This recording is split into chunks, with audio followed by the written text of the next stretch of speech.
گھر میں روزی کی تنگی کے جو اسباب ہیں وہ کیا ہیں؟ جوتا پہن کر کھانا کھانا، یہ تو فیشن ہی بن گیا ہے۔ یہ تو فیشن ہی بن گیا ہمارا، جوتا پہن کے کھانا کھانا، ڈائننگ ٹیبل پہ بیٹھے شوز پہنے ہوئے، جوتے پہنے ہوئے اور کھانا کھا رہے ہیں، یہ تو فیشن بن گیا۔ ہر شادی پہ ہم نے جوتے پہنے ہوئے اور کھانا کھا رہے ہیں، یہ تو فیشن بن گیا ہمارا۔ بیت الخلاء ننگے سر جانا، یہ بھی فیشن بن گیا۔ بیت الخلاء میں باتیں کرنا، اس سے بھی روزی میں تنگی آتی ہے۔ مہمان کو بوجھ سمجھنا، اس سے بھی روزی تنگ ہوتی ہے۔ مہمان کو بوجھ سمجھنا، بغیر ہاتھ دھوئے کھانا کھانا، اس سے بھی روزی میں تنگی آتی ہے۔ تنخواہیں بڑھ جانے سے کچھ نہیں ہوتا، جب تنگیوں کے فیصلے اوپر سے ہو جائیں نا تو تنخواہوں سے کچھ نہیں ہوتا۔ کھانے کے برتن صاف نہ کرنا، اس سے بھی روزی میں تنگی آتی ہے۔ مسجد میں آ کر دنیا کی باتیں کرنا، مسجد میں آ کر دنیا کی باتیں کرنا، مسجد میں آ کر ایک دوسرے کے ساتھ خوش گپیاں کرنا، ادھر کی بات ادھر کی بات، اس سے بھی آپ کے گھر کی روزی میں تنگی آتی ہے۔ فقیر کو جھڑک دینا، اس سے بھی روزی میں تنگی آتی ہے۔ مغرب کے بعد سونا، مغرب کے بعد سونا ہمارا فیشن بنا ہوا ہے، تھوڑی دیر لیٹ جاؤ، سو جاؤ رات کو تاکہ جاگ سکے، کیونکہ پوری رات جاگ رہے ہیں نا جی، پوری رات تو ہم جاگ رہے ہیں، اس کی تیاریاں بھی تو کرنی ہے نا، اس لیے مغرب کے بعد ہم سو جاتے ہیں۔ تو اللہ رب العزت کہہ رہے ہیں مغرب کے بعد سونے سے رزق میں تنگی آتی ہے۔ فرض نماز کو قضا کرنا جان کے، اس سے بھی روزی میں تنگی آتی ہے۔ جھوٹ بولنا، بات بات پہ جھوٹ بولنا، جھوٹی قسمیں کھانا، کسی کے اوپر الزام لگانا، تکبر کرنا، غیبت کرنا، یہ سب روزی کی تنگی کے اسباب ہیں۔ گانے بجانے میں دل لگانا، گانے بجانے میں دل لگانا، یہ بھی روزی کی تنگی کے اسباب ہیں۔ اولاد کو ہر وقت کوسنے دیتے رہنا، برا بھلا کہتے رہنا، تانے تشنی کرتے رہنا، اس سے بھی روزی میں تنگی آتی ہے، یہ بھی روزی کی تنگی کے اسباب ہیں۔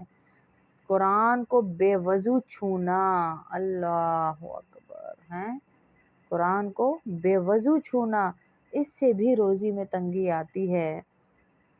نظروں کی حفاظت نہ کرنا، ہر غیر مرد کو دیکھنا۔ ایک دفعہ اللہ کے نبی صلی اللہ علیہ وسلم بیٹھے ہوئے تو ایک صحابی آئے، نابینا تھے غالباً وہ صحابی، تو حضرت عائشہ بیٹھی ہوئی تھی، تو حضرت عائشہ وہاں سے اٹھی نہیں، تو اللہ کے نبی صلی اللہ علیہ وسلم نے ان کو کہا عائشہ اٹھو یہاں سے، کہا یہ تو نابینا ہے، تو اللہ کے نبی صلی اللہ علیہ وسلم نے کہا یہ نابینا ہے، تمہاری تو آنکھیں ہیں۔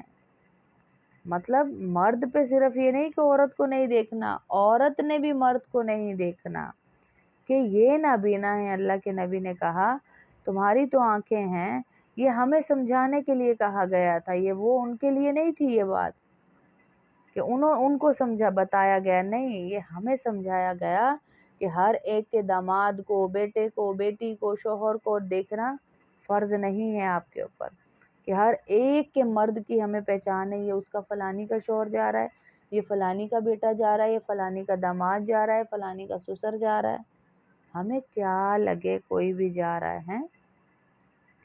پھر کہا اہل و عیال سے ہر وقت لڑتے رہنا، گھر میں چک چک رکھنا، ہر وقت کی لڑائی ڈالے رکھنا، اس سے بھی گھر سے برکت بھاگ جاتی ہے، گھر سے برکت چلی جاتی ہے ان اعمال کی وجہ سے بھی ہیں۔ تو ہمارے گھروں میں تو ہم کرتے ہی یوں ہیں، چھوٹی چھوٹی باتوں پہ لڑائیاں بنا کے۔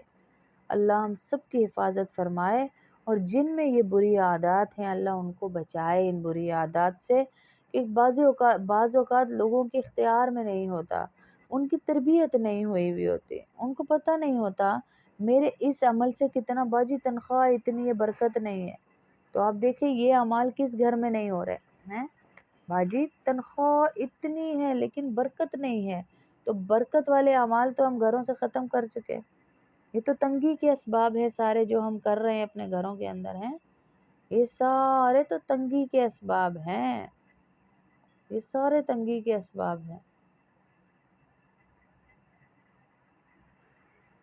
پھر کہا رزق کی تنگی دور کرنے کے کون سے اسباب ہیں، وہ بھی بتا دیے اللہ کے نبی صلی اللہ علیہ وسلم نے مجھے اور آپ کو، کہ شکر ادا کرنا رزق کی تنگی کو دور کر دیتا ہے۔ شکر ادا کرنا رزق کی تنگی کو دور کر دیتا ہے۔ جو گھر میں مسکرا کر سلام کر کے داخل ہو، رزق میں برکت اللہ پاک ڈال دیتے ہیں۔ ہاں، کوئی بڑا عمل نہیں، مسکرا کے مسکرا کر آئے گھر کے اندر تو اللہ رزق کی تنگی دور کر رہے ہیں۔ اتنا چھوٹا سا عمل دے دیا اللہ نے، یہ تو سارے ہی کر سکتے ہیں، یہ تو ہم سبھی کر سکتے ہیں، یہ تو کوئی اتنا مشکل عمل نہیں ہے، تو اس عمل کو کر کے ہی ہم اللہ تک پہنچ جائیں، یہ تو سب کر سکتے ہیں۔ پھر کہا جو بندہ مسکراتا ہوا گھر آئے، اس کا رزق اللہ کے ذمہ ہو جاتا ہے۔ اللہ اکبر، اللہ ہمارے مسکرانے پہ بھی ہماری قیمت لگا رہے ہیں میری بہنوں، ہمارے مسکرانے پہ قیمت لگ رہی ہے یہ ہماری۔ اللہ اللہ اللہ اکبر، کوئی ہے ایسا رب، کوئی ہے ہمارے رب جیسا رب کہ جو ہمارے مسکرانے پہ بھی ہماری قیمت لگا رہا ہے؟ اللہ اکبر، ہمارے مسکرانے پہ بھی ہماری قیمت لگ رہی ہے ماشاءاللہ۔ مومن تو کسی حال میں گھاٹے میں نہیں ہے، مومن تو کسی حال میں گھاٹے میں نہیں ہے۔ مومن کو بخار چڑھ رہا ہے ایک دن کا تو اس کے سال کے گناہ معاف ہو رہے ہیں۔ مومن کو بخار چڑھ رہا ہے تو اس کے سال کے گناہ اللہ معاف کر رہا ہے۔ ہاں، مومن بخار کی وجہ سے اپنے سال کے گناہ معاف کروا رہا ہے۔ مومن کسی حال میں گھاٹے میں نہیں ہے، ہر حال میں اس کو فائدہ ہی فائدہ ہے۔ اس کو ایک کانٹا چبھ جائے تو اس کے اوپر سے جہنم کی آگ حرام کر دی جاتی ہے۔ مومن کسی حال میں گھاٹے میں نہیں، اللہ اس کی ہر حال میں قیمت لگاتا ہے۔ رستے سے ایک ٹہنی اٹھا دے یا ایک پتھر اٹھا دے جس سے کسی کو ٹھوکر لگ جاتی، اس کی تب بھی قیمت لگ رہی، اللہ اسے جنت دے رہے ہیں۔ تو جو گھر مسکرا کر گزرے داخل ہو، اس کی بھی اللہ روزی کی تنگی کو ختم کر دیتے ہیں، اور جو اللہ کی راہ میں خرچ کرے اس کی بھی روزی کی تنگی اللہ پاک ختم کر دیتے ہیں۔ صلح رحمی کرنے والے، اللہ کی راہ میں کھلا دینے والے، اور صلح رحمی، غصہ نہیں، بدتمیزی نہیں، لڑائی جھگڑا نہیں، دشمنیاں نہیں، اناد نہیں، صلح رحمی، ہر ایک سے محبت سے پیش آنے والے، ان کو بھی اللہ معاف فرما دیتے ہیں۔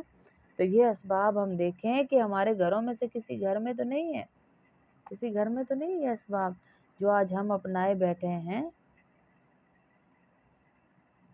جو آج ہم اپنائے بیٹھے ہیں، یہ ہمارے گھروں میں سے تو کسی گھر میں نہیں ہے، یہ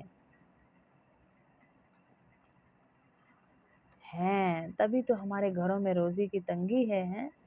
اسی کے ساتھ کہا زبان کے 36 گناہ،